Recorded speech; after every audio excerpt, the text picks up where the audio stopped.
One of the greatest misconceptions about nuclear bombs is that they instantly annihilate everything in sight. But the fallout from a nuclear blast actually has layers. When it explodes, it leaves in its wake a kind of destruction that's both fast and slow, and one whose devastation stretches much farther and lingers far longer than many might suspect. Here's what actually happens when a nuclear bomb hits. For the sake of example, imagine a 10-kiloton nuclear bomb goes off in Times Square. The moment it detonates, a white flash is visible for miles.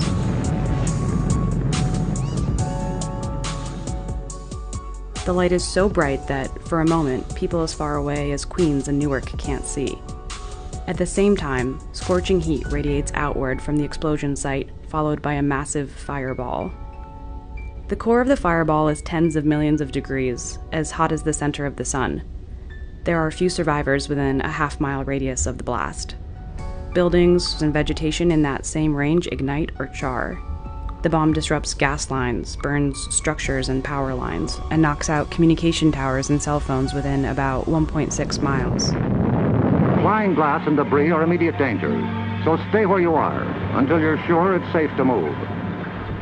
A colossal wave of pressure follows the fireball, traveling at the speed of sound and producing winds as fast as 500 miles per hour. All told, the explosion creates a crater 50 feet deep and a shockwave of about 3.2 miles, reaching south to Gramercy Park, north to the Met, and east and west into the Hudson. Residual pressure shatters windows, and piles of rubble as tall as 30 feet tower within a half-mile radius of Times Square. This has all happened in a matter of seconds.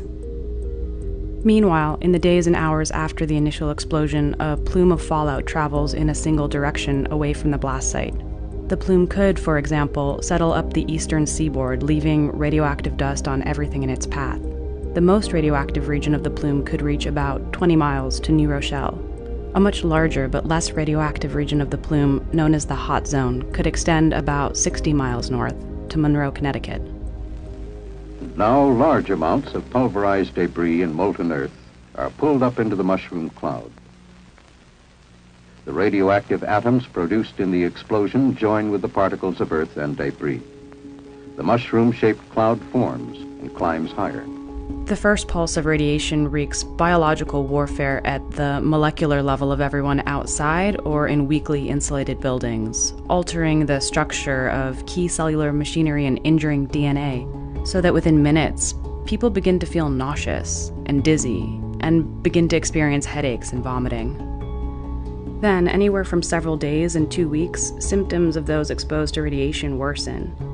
In severe cases, infected people will become delirious, emaciated, and incapacitated. In most cases, people with radiation sickness die in one of two ways. Their immune system is no longer able to fight infection, or their digestive system becomes too damaged to function. Those who survive do so by seeking shelter, ideally in a strong underground structure like a basement, a tunnel, or a parking garage. Fallout from a nuclear blast is extremely dangerous at first, but the danger decreases rapidly. Within 24 to 72 hours of the explosion, it's safe for survivors to reemerge. Theoretically, a bomb of this size would kill about 250,000 people and injure roughly 300,000 more. That's 20 times more deadly than any act of terrorism or natural disaster in all of America's history.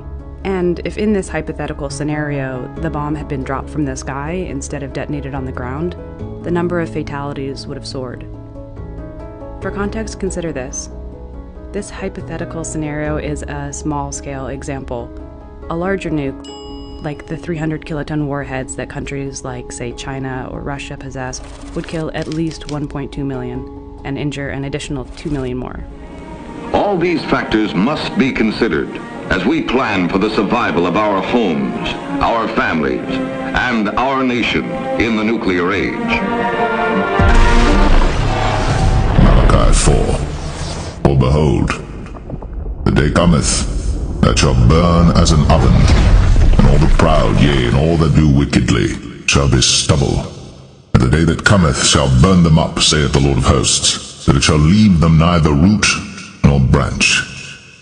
But unto you that fear my name shall the Son of Righteousness arise with healing in his wings, and ye shall go forth and grow up as calves of the stall.